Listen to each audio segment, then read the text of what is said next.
یہ ہماری خوش قسمتی ہے کہ اللہ رب العزت نے ہمیں ان لوگوں میں چنا کہ ہم ہر گھڑی حضور علیہ الصلوۃ والسلام کا ذکر کرنا پسند کرتے ہیں، اپنی نسبت حضور کے ساتھ ہی کرتے ہیں، اور ہر گھڑی حضور علیہ الصلوۃ والسلام کا ہی ذکر کیے جاتے ہیں، حضور کی اہل بیت اطہار کا ذکر کیے جاتے ہیں، آپ کے اصحاب کرام کا ذکر کیے جاتے ہیں۔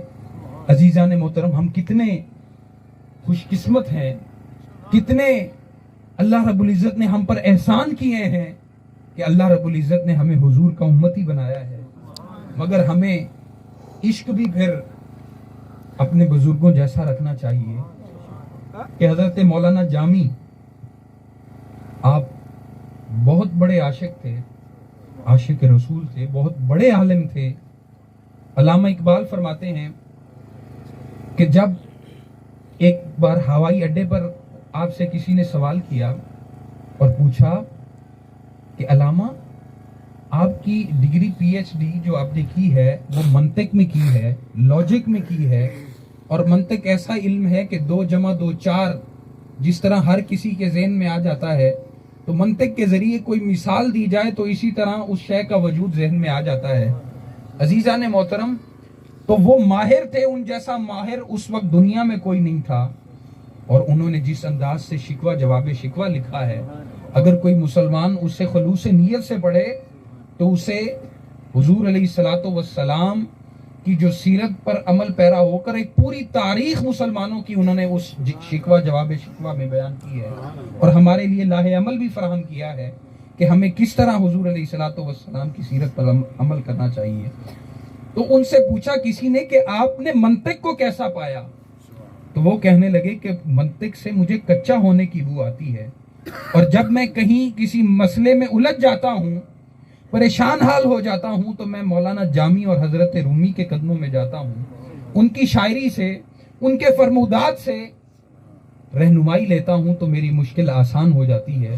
تو مولانا جامی ایسے آدمی تھے کہ علامہ اقبال جیسے بھی جن کے قدموں میں بیٹھتے تھے، زمانہ نہیں پایا مگر ان کی تعلیمات سے رہنمائی لیتے تھے، ان سے روشنی لیتے تھے۔